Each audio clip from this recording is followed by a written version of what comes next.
Hello বন্ধুরা, আজকে রান্না পুজো আমাদের আছে, কিন্তু পুজো হয় না। সে রেওয়াজ থেকে গেছে যে পান্তা করে রাখতে হবে। ইলিশ মাছগুলো ভেজে নেবো, চিংড়ি মাছ ভেজে নেবো, আর এখানে এই যে আলু ডুমো ডুমো করে কেটেছি, আলুগুলো ভেজে নেবো।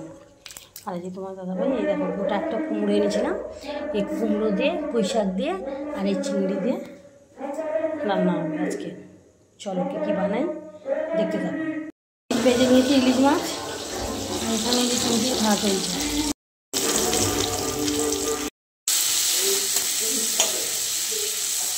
চিংড়ি মাছগুলো ভেজে রেখে দেবো, পান্তার সঙ্গে খাওয়া হবে।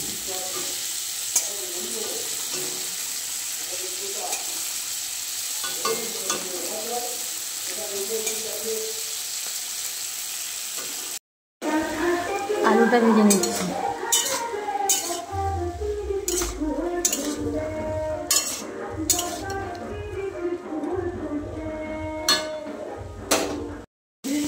আলু ভাজাটা হয়ে গেল, নামিয়ে নেব। ঢ্যাঁড়সটা ভেজে নিচ্ছি। চিংড়ি কুমড়ো পুঁই শাক ঘন্ট চলছে। দেখো বন্ধুরা, ঢ্যাঁড়স ভাজা, আলু ভাজা, ইলিশ মাছ ভাজা, কুমড়ো পুঁই শাক আলু ঘন্ট, চিংড়ি মাছ ভাজাও করেছি। এই হচ্ছে রান্না পুজোর মেনু। ডাল চচ্চড়িটা করিনি, অনেক কিছু পদ হয়ে গেছে, ওই জন্য ডাল চচ্চড়িটা করলাম না।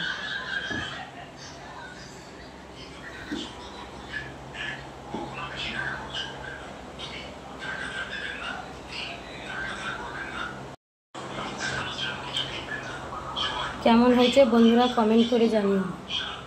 যদি ভালো লেগে থাকে তাহলে আমার চ্যানেলটা সাবস্ক্রাইব করবে, আর ফেসবুক থেকে দেখতে লাইক কমেন্ট শেয়ার করে আমার পাশে থেকে।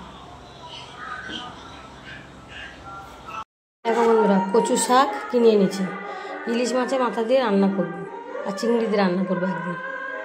এতটা, এই যে এতটা।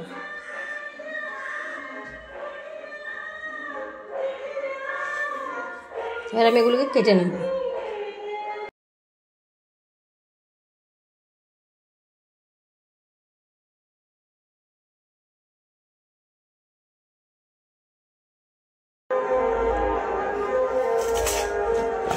দেখো বন্ধুরা, পরিষ্কার পরিচ্ছন্ন করে কেটে নিয়েছি। চিংড়ি মাছ দিয়ে রান্না করব। এতটা শাক থেকে গেল, অন্যদিন রান্না হবে কচু শাক।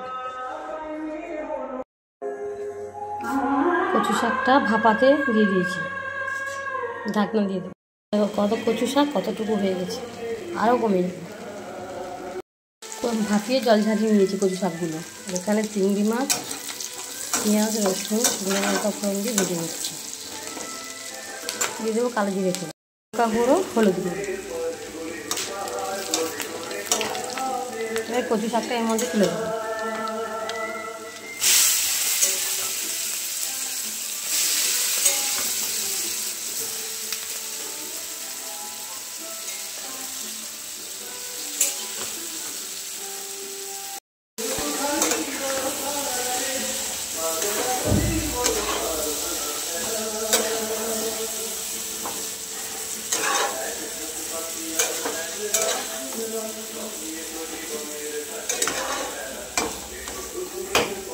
ঢাকনা দেবো।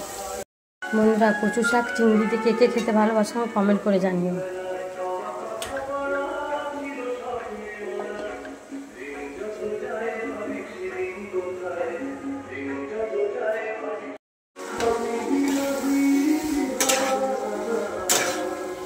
কচু শাকের তরকারিটা হয়ে গেছে, আর একটু রসটা মেরে নেব।